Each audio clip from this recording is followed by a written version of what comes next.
नमस्कार दोस्तों, सामान्य ज्ञान ग्रुप में आप सभी का एक बार फिर से स्वागत है। जैसा कि दोस्तों हम आज जो अपनी पिछली वाली क्लास है उसमें मैंने आपको बता दिया था, राजस्थान हिस्ट्री की अपन बात कर रहे थे और राजस्थान हिस्ट्री की अपनी बात हो रही थी, अपन चौहान वंश के बारे में अपन बात कर रहे थे। चौहान वंश के बारे में अपनी बात हो चुकी थी पहले वाली क्लास में, जो मैंने सोमेश्वर चौहान के बारे में बता दिया था और आपको बताया था कि पृथ्वीराज चौहान जो है वो कैसे शासक बनते हैं। तो पृथ्वीराज चौहान तृतीय बहुत ही प्रतापी शासक है, अंतिम हिंदू शासक कहलाते हैं अजमेर चौहान वंश के, और बहुत ही प्रतापी शासक, अंतिम प्रतापी शासक भी बोल देते हैं अजमेर के। ठीक है, यहाँ तक अपनी बात हो गई थी। मैंने आपको पूरा डायग्राम समझाया था कि किस तरह से अजय राज से लेके पृथ्वीराज चौहान तक के शासक इस तरह से बनते हैं और लास्ट में जो है पृथ्वीराज चौहान कैसे शासक बनते हैं। सबसे बड़ी बात दोस्तों ये है,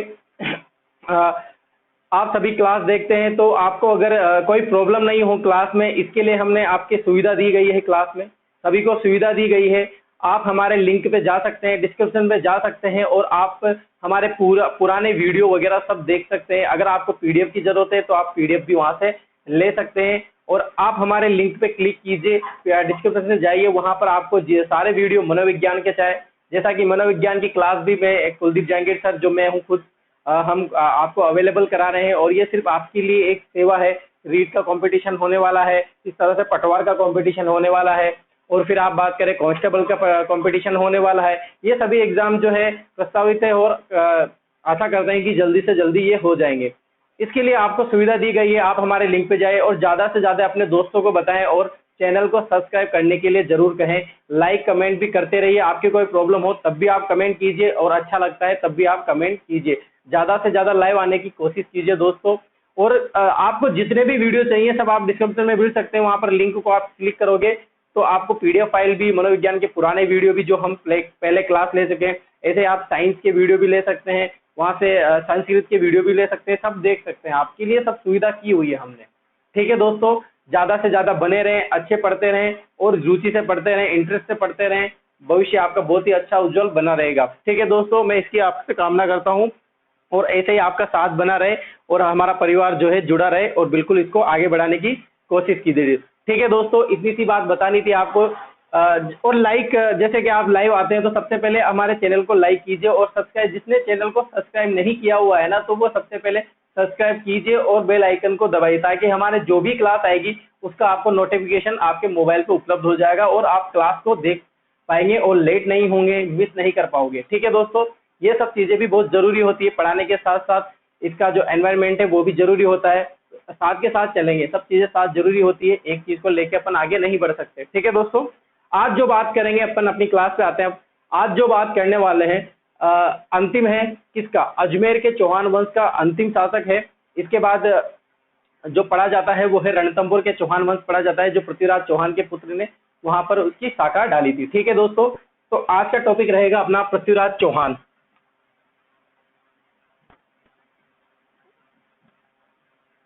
पृथ्वीराज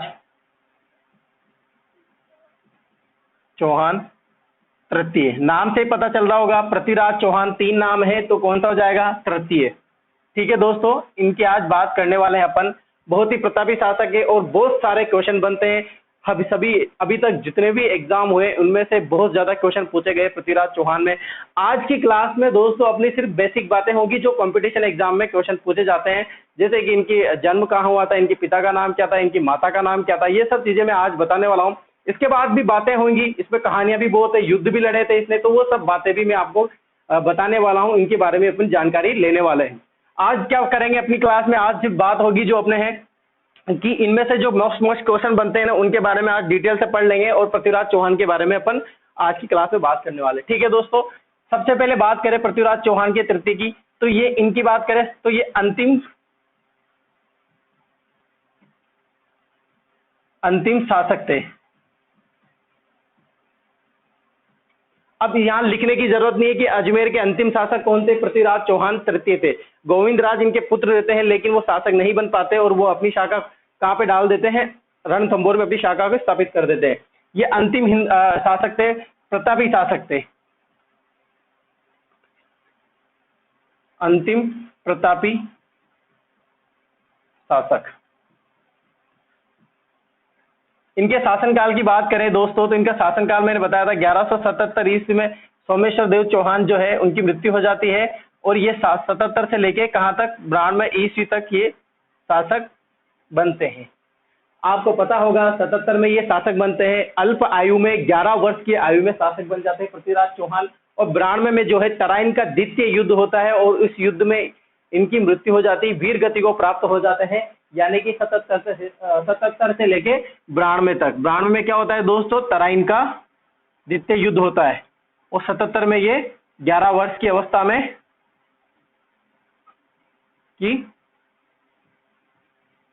में शासक बनते हैं, शासक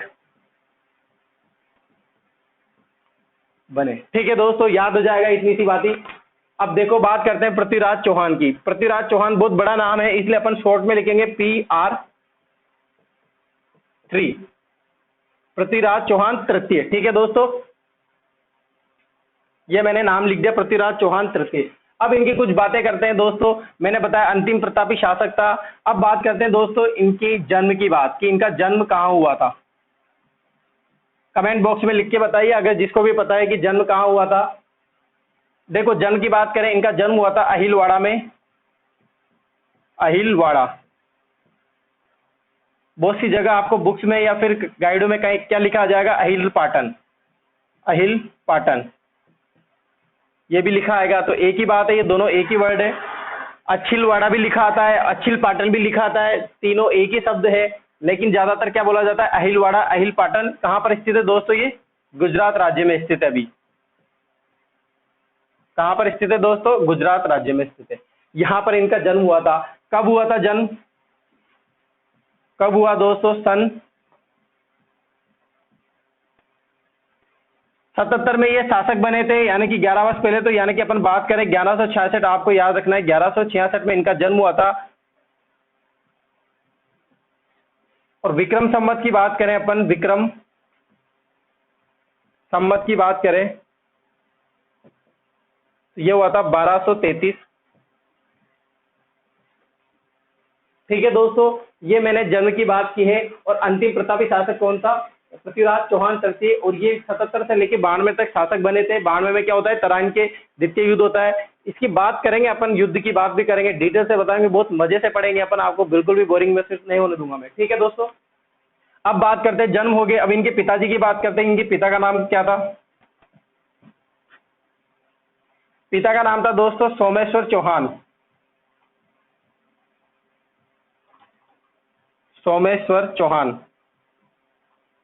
क्या नाम था दोस्तों, सोमेश्वर चौहान इनके पिताजी का नाम था, जो शासक बने थे। 77 तक शासक रहे थे, 70 से 77 7 साल तक शासक रहे थे। और मैंने आपको पूरा समझा दिया था, पूरा बताया था, आपने पूरी बात की थी कि सोमेश्वर चौहान किस तरह से शासक बनते हैं। पृथ्वीराज फर्स्ट के सेकंड के जो है पुत्र नहीं था, तो पुत्र नहीं होने के कारण उसके जो भाई है, वो चाचा है जो सोमेश्वर चौहान है, वो शासक बनते हैं। ठीक है दोस्तों, और इनका ही जो पुत्र रहता है पृथ्वीराज चौहान तृतीय, ये शासक बनते हैं, अंतिम शासक रहते हैं। ठीक है दोस्तों, अब इनकी बात करते हैं माताजी का नाम की। इनकी माता का नाम क्या था। अभी तक एक भी जो भी राजा हुए ना दोस्तों, इतनी जानकारी मैंने आपको नहीं बताई, लेकिन वहां से कोई पूछते भी नहीं है। यहाँ पे जो पृथ्वीराज चौहान है बहुत ही प्रतापी शासक रहे थे, चौहान वंश के, अजमेर चौहान वंश के। यहाँ से सब क्वेश्चन पूछते हैं, बहुत बार पूछा गया है कि पिताजी का नाम क्या था। ये जो कांस्टेबल के और वन रक्षक के पेपर होते हैं, वन विभाग के पेपर होते हैं, छोटे वाले पेपर होते हैं, उनमें तो पिताजी के नाम भी पूछे जाते हैं और माताजी के नाम भी पूछे जाते हैं। माता का नाम बहुत ज्यादा इंपॉर्टेंट है। क्यों है, क्योंकि जहां जहां देखो इतिहास में क्या होता है, आपको याद क्या रखना है, इतिहास में माता का नाम कैसे याद रखे जाते हैं, माता का नाम पे ज्यादा फोकस कब किया जाता है। ऐसे शासक हुए हैं इतिहास में जो अल्प आयु में ही शासक बन जाते हैं। अल्प आयु में मैंने पहले मारवाड़ में और बीकानेर के राठौड़ में पढ़ा है कि बहुत से शासक है जो अल्प आयु में ही शासक बन जाते हैं। तो अल्प आयु में शासक बनने के बाद वहां की संरक्षक करती है माता, करती है माता, उनकी संरक्षा करती है और माता ही गद्दी पे बैठती है। और बालक के साथ जो शासक तो बालक रहता है, लेकिन कार्यभार को संभालना वगैरह सब, ये सब चीजें कौन देखती है, माता देखती है। पिता का देहांत हो जाता है तो माता ही सब कुछ करती है, इसीलिए यहाँ पर भी माता का नाम ज्यादा इंपॉर्टेंट है। ऐसे शासक के बारे में मैंने पहले भी बात की और अभी यहाँ पर बात करते हैं। माता का नाम क्या है दोस्तों, कर्पूरी देवी।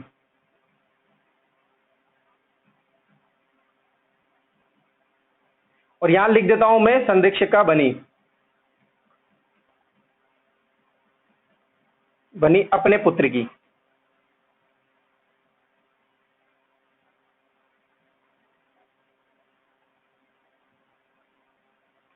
ठीक है दोस्तों, ये मैंने अभी तक पहली बार जो अपन ने बात की है ये की है कि अंतिम प्रतापी शासक कौन था, पृथ्वीराज चौहान।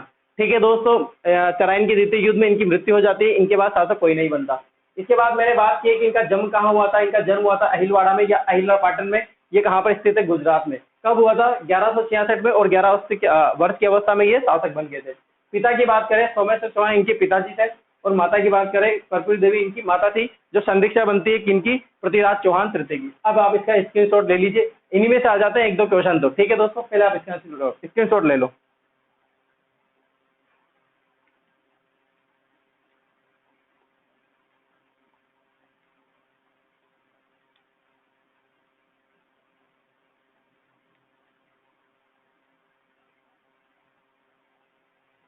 मिटा देते हैं दोस्तों, आगे बात करते हैं फिर।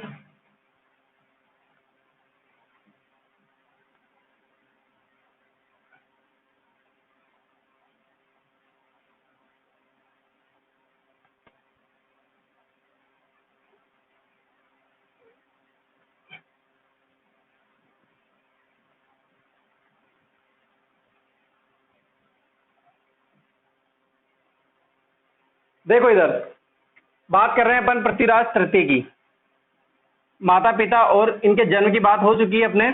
अब बात करते हैं दोस्तों इनके प्रधानमंत्री की। प्रधानमंत्री दोस्तों, पृथ्वीराज चौहान के प्रधानमंत्री के बारे में क्वेश्चन 2 या 3 बार क्वेश्चन पूछा गया है, सेकंड ग्रेड के एग्जाम में भी आ चुका है कि पृथ्वीराज चौहान के प्रधानमंत्री का नाम क्या था। ये इसलिए पूछा जाता है क्योंकि इनका योगदान रहा था, क्योंकि अल्प आयु में ही क्या बन जाते हैं, शासक बन जाते हैं।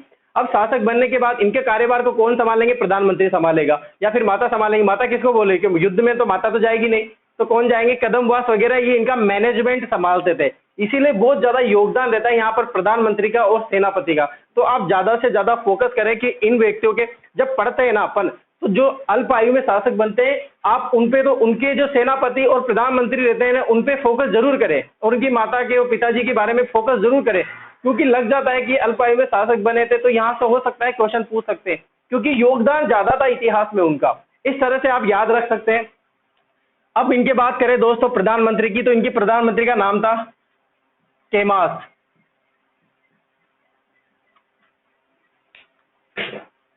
क्या नाम था दोस्तों, केमास। कहीं जगह आपको कदमवास भी आएगा नजर, कदमवास। एग्जाम में अभी तक क्वेश्चन पूछा गया है जिसमें कदमवास भी था, केमास भी था, तो आप दोनों नाम याद जरूर रखें। वो चाहे तो केमास भी डाल सकता है और कदमवास भी डाल सकता है। ठीक है दोस्तों, ये इनके प्रधानमंत्री का नाम था। अब इनकी बात कर लेते कि इन्होंने क्या किया था। अगर इनका इतिहास में योगदान है तो उनकी बात भी अपन साथ के साथ चलेंगे। केमास की बात करें दोस्तों, तो इन्होंने दुर्ग का निर्माण करवाया था, नागौर दुर्ग का निर्माण करवाया था। नागौर में दुर्ग का निर्माण करवाया, उस दुर्ग का नाम था दोस्तों केमास दुर्ग। केमास, इन्हीं के नाम पे दुर्ग का निर्माण करवाया था, केमास दुर्ग का निर्माण करवाया। ठीक है दोस्तों, ये बात हुई प्रधानमंत्री की। अब आगे चलते हैं और पृथ्वीराज चौहान के बारे में, तो इनके सेनापति की बात करते हैं दोस्तों। अब क्या करेंगे, सेनापति की बात। सेनापति की बात करें दोस्तों, होता क्या है, सेनापति के बारे में आपको 2 नाम बताऊंगा यहाँ पर। आपको कहीं गाइडों में या कहीं बुक में या कहीं पढ़ा होगा आपने, तो आप अलग अलग सेनापति के नाम नजर आएंगे, तो उसका रीजन भी मैं बताऊंगा। पहले मैं सेनापति के नाम लिखता हूं दोस्तों, तो एक है भुवनमल,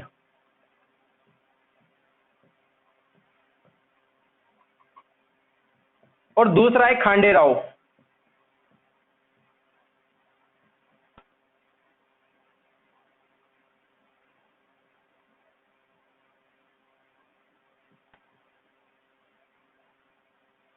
ये दोनों आपको नाम नजर आएंगे। ऐसा भी हो सकता है भुवनमल खांडेराव, ऐसा नहीं हो सकता, खांडेराव और भुवनमल। अब होता क्या है दोस्तों, खांडेराव जो है सेनापति थे, कौन से, तराइन के प्रथम युद्ध में सेनापति कौन रहते हैं, खांडेराव थे। भुवनमल जब ये शासक बने थे, अल्प आयु में शासक थे, तो उस टाइम ये सेनापति रहते थे, और इनका कार्यकाल जो भी युद्ध है, छोटे मोटे राज्यों को अपने अधीन करना या फिर किसी जाति को अपने वक्त में लेना, ये सब चीजें जानकारी लेना, या ये सब जो भी कार्यभार संभालते थे, भुवनमल इनकी संरक्षिका करते थे, और भुवनमल का कार्य इस तरह से होता था। जब वो शासक बने, बड़े हो गए थे, खांडे राव युवा अवस्था में हो गए थे जब पृथ्वीराज चौहान, तो खांडे राव, तराइन के प्रथम युद्ध में खांडे राव का बहुत बड़ा योगदान था और इन्हीं के कारण विजय प्राप्त हुई थी तराइन के प्रथम युद्ध में। तराइन के द्वितीय युद्ध में खांडे राव ने भाग नहीं लिया था और ये भी मूल कारण माना जाता है कि तराइन के द्वितीय युद्ध में खांडे राव ने अपना सेनापति के रूप में भाग नहीं लिया था, इसीलिए भी जो पराजय का मुंह देखना पड़ा था जो पृथ्वीराज चौहान को। इसका मूल कारण भी ये रह सकता है, बहुत सारे मूल कारण रहे थे, उसमें में अपन वहां पे बात करेंगे जब अपन तराइन के द्वितीय युद्ध पढ़ेंगे। ठीक है दोस्तों, ये इनके सेनापति थे। पहले आप इसको लिख लो अब।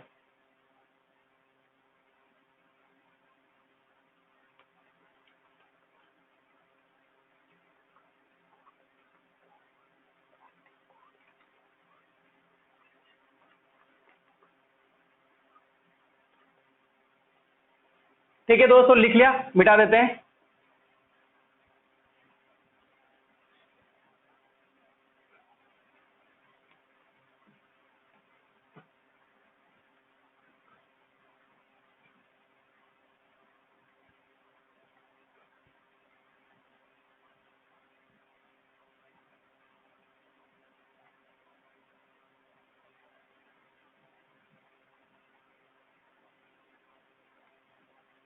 बात चल रही है अपनी दोस्तों पृथ्वीराज चौहान तृतीय के बारे में। अब बात करते हैं पृथ्वीराज चौहान तृतीय के बारे में और कुछ। अब बात करते हैं दोस्तों इनके उपाधियों की। किन की बात करेंगे? उपाधियों की। अपन बात कर रहे हैं अब उपाधियों की।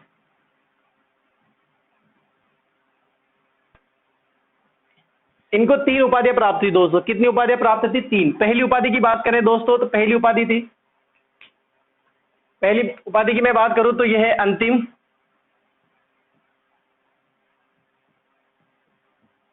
हिंदू शासक।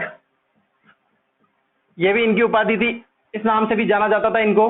दूसरी उपाधि की बात करें दोस्तों तो इनको राय पिथौरा भी बोला जाता था। क्या बोला जाता था? राय पिथौरा।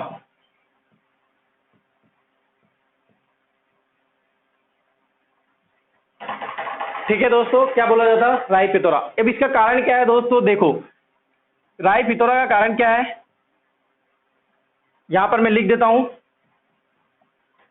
पृथ्वीराज तृतीय ने दिल्ली में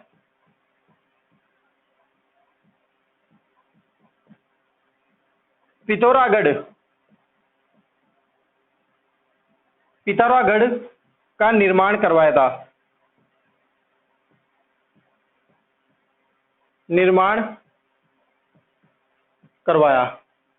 कौन सा दुर्ग का निर्माण करवाया दोस्तों? पिथौरागढ़ का दुर्ग का निर्माण करवाया था। कहां पर करवाया दोस्तों? तो ये करवाया था दिल्ली में करवाया था। कहां पर करवाया था दोस्तों? दिल्ली में करवाया था। किसने करवाया था? पृथ्वीराज चौहान ने करवाया था। 3 क्वेश्चन बन सकते हैं। पृथ्वीराज चौहान ने दिल्ली में कौन से दुर्ग का निर्माण करवाया था? पिथौरागढ़ दुर्ग का निर्माण करवाया था। राय पिथौरा भी इनको बोला जाता था। ठीक है दोस्तों, अब क्या होता है, यहां पर नोट लगाऊंगा मैं आपके, नोट। साथ के साथ बात कर लेते हैं, एक नॉलेज की बात आएगी, यहां पर आराम से सुनना। देखो, जब मोहम्मद गोरी यहां पर आता है, कहां पर? भारत में उसकी एंट्री होती है, गजनी का शासक बनता है मोहम्मद गोरी। गजनी मैंने पहले भी बात करी है, विग्रहराज चतुर्थ के टाइम भी गजनी से आक्रमण हुए थे, गजनी को परास्त किया था, वहां पर अधिकार किया था किसने? विग्रहराज चतुर्थ ने। फिर वहां के शासक बने गजनी के, तो वहां पर मोहम्मद गोरी शासक बनते हैं और मोहम्मद गोरी विश्व विजेता के अभियान को लेकर चलते हैं और उनकी एंट्री होती है कहां पर? भारत में, यानी कि दिल्ली में एंट्री होती है। और उस टाइम के शासक कौन रहते हैं? पृथ्वीराज चौहान तृतीय।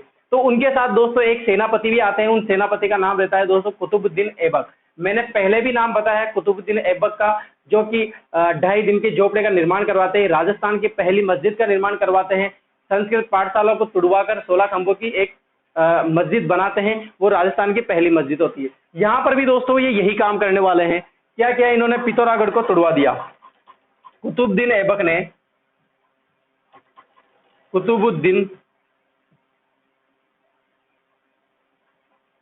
कुतुबुद्दीन ऐबक ने क्या करवाया दोस्तों? पिथौरागढ़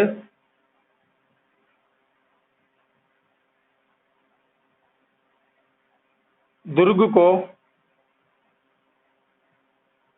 तुड़वाकर मस्जिद बनवाई। क्या बनवाई दोस्तों? मस्जिद बनवाई। किसने बनवाई दोस्तों? कुतुबुद्दीन ऐबक ने।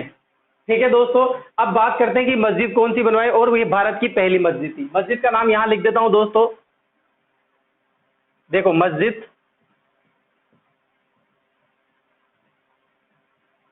कुव्वत उल इस्लाम, इस मस्जिद का निर्माण करा है, और ये भारत की प्रथम मस्जिद है, भारत की प्रथम मस्जिद। इसका निर्माण किसने करवाया था दोस्तों? कुतुबुद्दीन ऐबक ने करवाया था। दोस्तों क्या होता है, कुतुबुद्दीन ऐबक ऐसा काम क्यों कर रहा था? क्या मोहम्मद गोरी नहीं कर सकता था? लेकिन क्या होता है कि मोहम्मद गोरी जब 92 में जब तराइन के युद्ध में पृथ्वीराज चौहान को पराजित कर देता है, उसको मार देता है, तो वहां से वो 93 की बात होती है, 94 लास्ट तक की बात होती है, और वहां के अपने साम्राज्य को, यानी कि उसके बाद वो गुजरात भी जीत लेता है, दक्षिण का पूरा भाग जीत लेता है, आसपास के सभी क्षेत्रों को अधिकार कर लेता है, और थोड़े टाइम के बाद आराम करने के बाद फिर वो वापस कहां पे चला जाता है? गजनी चला जाता है। और वहां का कार्यभार, जो दिल्ली का कार्यभार है, वो किसको संभाल देता है? ये कुतुबुद्दीन ऐबक को संभाल जाता है, और गुलाम वंश का प्रथम प्रतापी शासक रहता है दोस्तों कुतुबुद्दीन ऐबक, और यहाँ से शुरुआत हो जाती है गुलाम वंश की। कुतुबुद्दीन ऐबक इसका संस्थापक रहता है, और यहाँ से इसकी शुरुआत हो जाती है। शुरुआत होने के बाद दोस्तों ये यही काम करता है कि पहले संस्कृत पाठशाला को तोड़वाया, उसके बाद इसने क्या करा? पिथौरागढ़ दुर्ग को भी तोड़वाया, और यहाँ पर दोनों जगह मस्जिद बनवाई, जो राजस्थान की पहली मस्जिद और भारत की पहली मस्जिद है। ठीक है दोस्तों, याद हो जाएगा। ये इंडियन का पार्ट है, लेकिन आपको याद रखना नॉलेज के लिए बहुत जरूरी है। मस्जिद का निर्माण करवाया, जिसका नाम क्या था? कुव्वत उल इस्लाम, भारत की प्रथम मस्जिद है। किसने बनवाई थी? कुतुबुद्दीन ऐबक ने। तोड़वाया किसको? पिथौरागढ़ दुर्ग को। ठीक है दोस्तों, अब आप इसका स्क्रीनशॉट ले लो। हाँ हो जाएगा थोड़ी देर।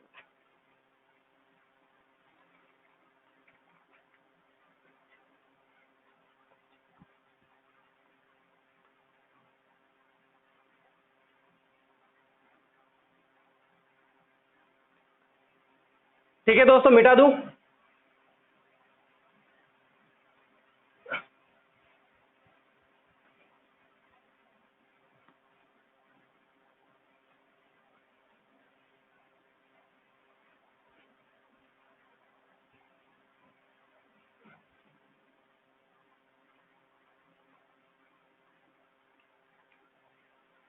देखो अब बात, यहां तक बात हो गई दोस्तों, अपने माता की बात कर ली, पिता की बात कर ली, इसकी उपाधियों की बात कर ली दोस्तों, इतनी सी बात हो गई थी। अब मोस्ट इंपोर्टेंट और बात करते हैं दोस्तों इनकी दरबारी कवि की। किनकी बात करेंगे?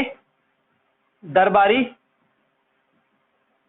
कवि के बारे में बात करेंगे। ठीक है दोस्तों, सबसे बड़ी बात, मैंने पहले भी आपको जब अपन चौहान वंश की उत्पत्ति के बारे में पढ़ा था, तो मैंने वहां पर बहुत सारे ग्रंथों के नाम लिखाए थे, और उन ग्रंथों ने किन कवियों ने लिखा है, किन लेखकों ने लिखा है, तो उनके नाम भी मैंने आपको बताए थे। तो अभी यहाँ पर अपन लिखेंगे ना, तो आपको नाम जरूर याद आएंगे। मैं आपसे पूछूंगा अभी, देखो पहले दरबारी कवि की बात करें अपन, पहले दरबारी कवि की बात करें दोस्तों, तो चंद्र बरदाई की बात करता हूं मैं। चंद्र बरदाई, कहीं बुक में दोस्तों, कहीं आपको गाइड में मिलेगा कि आपने कहीं पे पृथ्वी भट्ट भी देखा होगा नाम, वो अलग नाम नहीं है। चंद्र बरदाई को भी क्या बोला जाता है? पृथ्वी भट्ट भी बोला जाता है। तो इसका दूसरा नाम क्या है दोस्तों? पृथ्वी भट्ट। ठीक है दोस्तों, कंफ्यूज क्लियर है? कोई कंफ्यूज नहीं रखना, कोई डाउट क्लियर नहीं रखना, डाउट को क्लियर करते जाना है, कोई भी डाउट अपने मन में नहीं रखना है। अगर आपको यहां भी डाउट है तो आप मेरे को कमेंट बॉक्स में जरूर लिख के बताएं, वहां पर भी अपन सोल्व करेंगे, उस चीज के बारे में जानकारी लेंगे।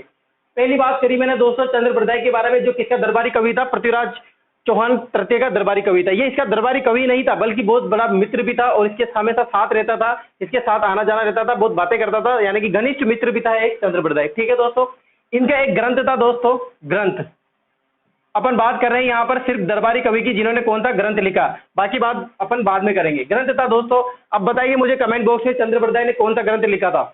जल्दी जल्दी बताइए दोस्तों, कौन सा ग्रंथ लिखा था चंद्र बरदाई ने? उसका नाम था दोस्तों पृथ्वीराज रासो। रासो से नाम से दो ग्रंथ है दोस्तों, एक तो है पृथ्वीराज रासो और दूसरा है हमीर रासो। हमीर रासो के रचयिता कौन है दोस्तों? आप मुझे कमेंट बॉक्स में जरूर लिख के बताएं हमीर रासो के रचयिता कौन है। मैंने पहले भी बताया था आपको कि हमीर रासो किसने लिखा था। यहाँ पर है पृथ्वीराज रासो, जो ग्रंथ किसने लिखा था? चंद्र बरदाई ने। और इस ग्रंथ को पूरा किसने किया था दोस्तों? तो इसके जल्लड़, इसका पुत्र था, उसने उसको पूरा किया था, लेकिन ज्यादातर भाग किसने लिखा था? पृथ्वीराज रासो इसने लिखा था, चंद्र बरदाई ने। ठीक है दोस्तों, ये बात हुई चंद्र बरदाई। इसकी बात करें दोस्तों अपन पृथ्वीराज वास्तव में क्या है, तो ये पहला हिंदी काव्य है, पहला हिंदी काव्य है। ठीक है दोस्तों, इतनी सी बात होनी है, आपको याद करके रखना है चंद्रप्रद्याय का ग्रंथ कौन सा, पृथ्वीराज। चंद्रप्रद्याय किसके समकालीन है, पृथ्वीराज तृतीय के समकालीन है। ठीक है दोस्तों, अब बात करते हैं दूसरे दरबारी की, इसका नाम है जयानक भट्ट।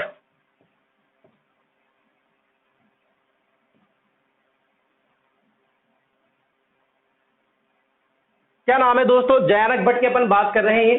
किसका दरबारी था ये, पृथ्वीराज चौहान तृतीय का। जयानक भट्ट ने ग्रंथ लिखा दोस्तों, ग्रंथ लिखा। उस ग्रंथ का नाम क्या था दोस्तों, मैंने पहले ही बताया था, कमेंट बॉक्स में आप लिख के बताइए जयानक भट्ट का ग्रंथ कौन सा था, लिख के बताइए जरूर। मैं बता देता हूं, जब तक आपको मेरा वेट मत किया करो, आप पहले आप खुद भी लिखा करो, जल्दी से जल्दी कमेंट में लिख के बताया करो कि जयानक भट्ट ने ग्रंथ कौन सा ग्रंथ लिखा था। देखो दोस्तों इधर, जिसको नहीं आता वो देखो इधर, जयानक भट्ट ने कौन सा ग्रंथ लिखा था दोस्तों, पृथ्वीराज। ट्रिक भी बताई थी मैंने आपको किस तरह से याद रखना है, पृथ्वीराज विजय।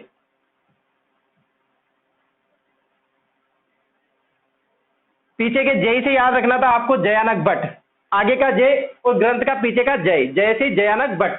ठीक है दोस्तों, अब बात करते हैं इनके बारे में भी कि इनका भी क्या क्या योगदान था। देखो इधर जयानक भट्ट की बात करें तो ये दोस्तों ये समकालीन था, किसके समकालीन था, देखो समकालीन,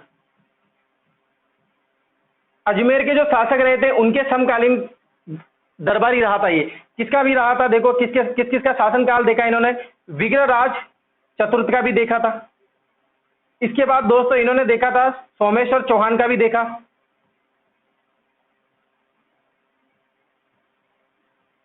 सोमेश्वर चौहान का भी देखा। इसके बाद दोस्तों जो अपन बात कर रहे हैं अभी वो है पृथ्वीराज तृतीय, ये इनके टाइम के हैं, यानी कि जयानक भट्ट शासनकाल की समय काल इनके सम जो शासक थे उनकी बात अपन ने कर ली। अब बात करते हैं दोस्तों पृथ्वीराज विजय की।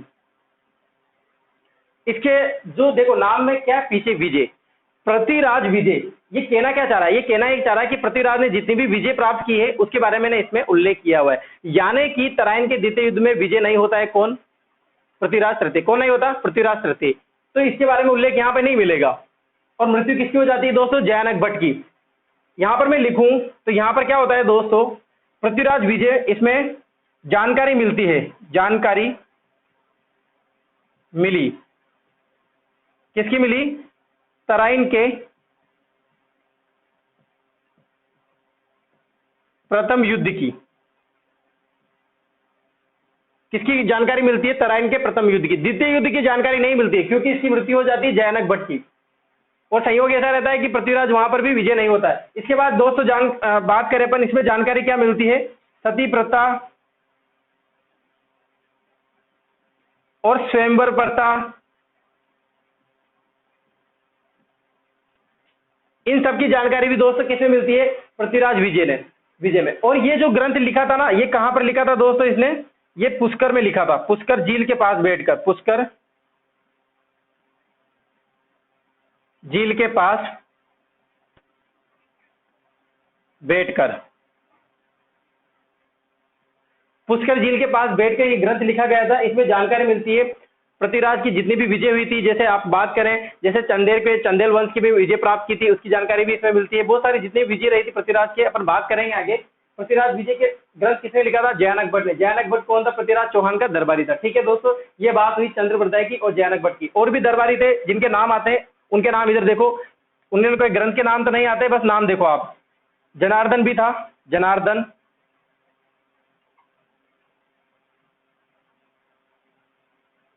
तीन, चंद्रप्रदाय, जयानक भट्ट और जनार्दन, ये इसके दरबारी कवि थे। पहले आप इसका स्क्रीनशॉट ले लो।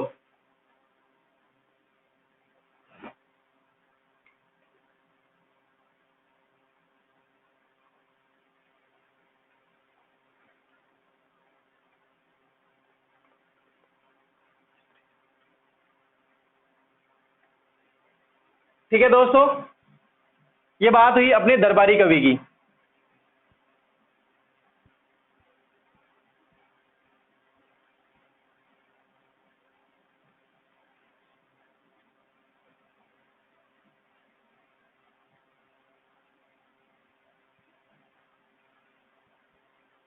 नाम लिखाया था मैंने दरबारी का, एक तो था जनार्दन, एक था विश्वरूपम, एक था बागीश्वर। ये इसके मोस्ट जो है 3 और वो 2 पहले बता दिए मैंने आपको। तो ये इसके दरबारी क्या हो जाएंगे, कवि हो जाएंगे। दरबारी कवि थे, इसके दरबार में बैठे थे, लेखन का कार्य किए थे, और ये खुद भी बहुत बड़ा साहित्यकार था दोस्तों। इतना बड़ा नहीं था विग्रहराज जितना तो, लेकिन फिर भी साहित्यकार था ये। ठीक है दोस्तों, इसको मिटा दूं मैं अब 1-2 बात और कर लेते हैं दोस्तों, इसके बाद आज की क्लास खत्म करेंगे अपन। फिर बाकी जो नेक्स्ट रहेगा वो बाद में पढ़ेंगे। देखो दरबारी कवि की बात हो गई, अब बात करते हैं दोस्तों निर्माण की। निर्माण करवाया था दोस्तों, एक निर्माण काल आता है इसका कला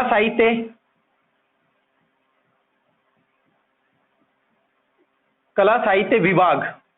किसका निर्माण करवाया था दोस्तों, कला साहित्य विभाग का। कला में रुचि थी इसलिए इसके, कला साहित्य में रुचि थी इसलिए इसके विभाग का निर्माण करवाया था दोस्तों। कहां पर करवाया था ये, तो ये करवाया दोस्तों अजमेर में। कहां पर करवाया दोस्तों, लेकिन कला साहित्य विभाग अजमेर में, ये तो आपको याद रह जाएगा। सबसे इंपॉर्टेंट क्वेश्चन ये पूछा जाता है कि इसका प्रथम अध्यक्ष कौन था। प्रथम अध्यक्ष कौन थे दोस्तों, तो इनका नाम आता है पद्मनाभ। कौन थे दोस्तों, पद्मनाभ इनके प्रथम अध्यक्ष थे। कला साहित्य विभाग का एक बार फिर से बोल देता हूं, कला साहित्य विभाग कहां पर स्थित है, अजमेर में। निर्माण किसने करवाया था, पृथ्वीराज चौहान तृतीय ने। और इनके प्रथम अध्यक्ष की बात करें दोस्तों, अपन यहां पर बात कर रहे हैं प्रथम अध्यक्ष की, तो यह कौन है, पद्मनाभ है। ठीक है दोस्तों, अब देखो पृथ्वीराज चौहान की बात करें, इनकी छतरी कहां पर स्थित है, इनकी छतरी स्थित है दोस्तों गजनी में। लेकिन अभी गजनी नहीं बोला जाता है दोस्तों, अब क्या बोला जाता है वर्तमान काबुल। और काबुल का नाम बोलते हैं, आपको याद हो जाना चाहिए कि काबुल किसकी राजधानी है दोस्तों, अफगानिस्तान की राजधानी है। किसकी राजधानी है दोस्तों, अफगानिस्तान की राजधानी है काबुल, जिसको पहले क्या बोला जाता था, गजनी बोला जाता था। गजनी के शासक है कौन, मोहम्मद गोरी, यानी कि काबुल का शासक कौन था, मोहम्मद गोरी। कंफ्यूज नहीं होना है, अगर गजनी आ जाता है तब भी आंसर ये होगा, काबुल हो जाता तब भी आंसर ये होगा। इसके बाद दोस्तों बात करें इनके स्मारक की, इनका स्मारक कहां बना हुआ है, तो ये बना हुआ है दोस्तों अजमेर में। कहां पर बना हुआ है, अजमेर में। अब अजमेर में भी कहां बना हुआ है दोस्तों, तो तारागढ़ दुर्ग में। ये इनके स्मारक की बात थी। देखो दोस्तों, आप इसका स्क्रीनशॉट ले लो, फिर 1-2 वर्ड बोलने हैं आपको, सुन लेना उनको। ठीक है, अब देखो दोस्तों, ये बात जो मैंने आज की है ना, आज की क्लास में अपने क्वेश्चन 4 या 5 क्वेश्चन बनते हैं। जितने भी कॉम्पिटिटिव एग्जाम हुए इनमें से ही 4 या 5 क्वेश्चन आ चुके हैं। आप ध्यान से पढ़ना इस क्वेश्चन को, इसके अच्छे से नोट स्क्रीनशॉट ले लिया होगा, एज इट इज लिख देना आप, बिल्कुल आपको कोई प्रॉब्लम नहीं होगी। आगे जो भी मैटर रहेगा पृथ्वीराज चौहान के बारे में, इंटरेस्टिंग कहानियां भी रहेगी, सहयोगिता के बारे में बताऊंगा मैं आपको। और इसकी पत्नियों की 2 पत्नियां रही थी, इनकी बात अपन बाद में करेंगे, और पूरे तराइन की युद्ध की बात करेंगे। ठीक है दोस्तों, आज के लिए इतना ही काफी। लाइक कमेंट जरूर करें, सब्सक्राइब जरूर करें, अपने दोस्तों को भी बताएं। ठीक है दोस्तों, थैंक यू।